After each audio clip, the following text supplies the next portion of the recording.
வாழ்க வையகம், வாழ்க வையகம், வாழ்க வளமுடன். குரு வாழ்க, குருவே துணை. இன்றைய சிந்தனை: அறியாமை யார் குற்றம்? எல்லையற்ற இறையாற்றல் இவ்வுலகும் வானுலகும் பிரபஞ்சம் எங்கும் நீக்கமற நிறைந்துள்ளது. இதனை ஒரு சிலர் அறியாமல், இறையாற்றலின் தன்மையை உணராமல் துன்பசாகரத்தில் தவிப்பது எதனால்? இது நம்முன் எழுந்துள்ள கேள்வி.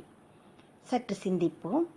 எண்ணம், சொல், செயல் இவற்றால் யாருக்கும் தீங்கு செய்யாமல் செயல் விளைவு, விதி, நீதி அறிந்து வாழ்பவர் எப்பொழுதும் இறைநிலையை உணர்ந்து இன்பமாக வாழ்கின்றனர்.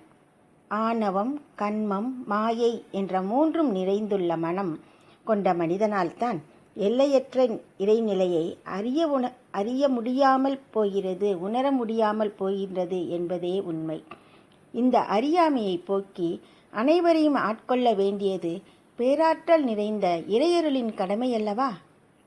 சரி, மற்றொரு அறியாமை கேள்வி. சிந்தனை விளக்கம்: ஆறு ஓடும் போதும் ஒருவர் அழுக்குடன் இருந்தால் அது ஆற்றின் குற்றமா அல்லது அழுக்குடன் இருப்பவர் குற்றமா? இறைநிலையின் ஆற்றலை உணராது தன் மன மாசு நீங்குவதற்கு ஆற்றுக்குள் இறங்கி தூய்மை அடைய விடாமல் தடுப்பது எது?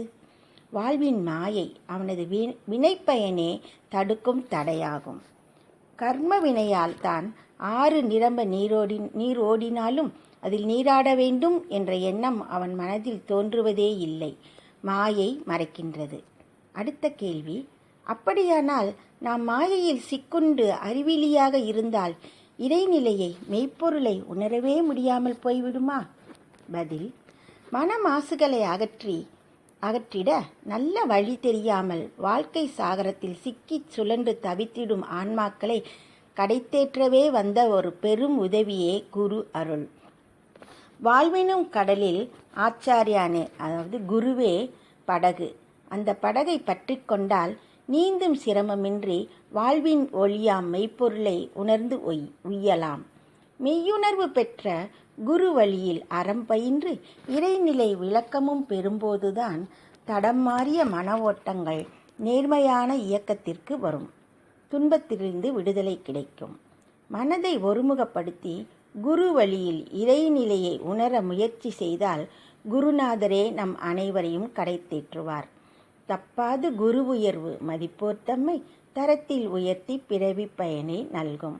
உயிர் உணர்வு, ஸ்பிரிச்சுவல் கான்சியஸ்னஸ் பெறுவதற்காகவே எடுக்கப்பட்ட இப்பிறவியில் ஆன்மீக அறிவு பெற்று அமைதியாக வாழ, அறியாமை நீங்கி புத்துணர்வுடன் வாழ குருவின் வழிகாட்டுதல் ஒன்றே துணையாகும். வணங்கி குரு திருவடியை வாழ்த்தி வாழ்வோம். தெளிவு குருவின் திருமேனி காண்டல், தெளிவு குருவின் திருநாமம் செப்பல், தெளிவு குருவின் திருவார்த்தை கேட்டல், தெளிவு குரு சிந்தித்தல் தானே. நன்றி. வாழ்க வளமுடன்.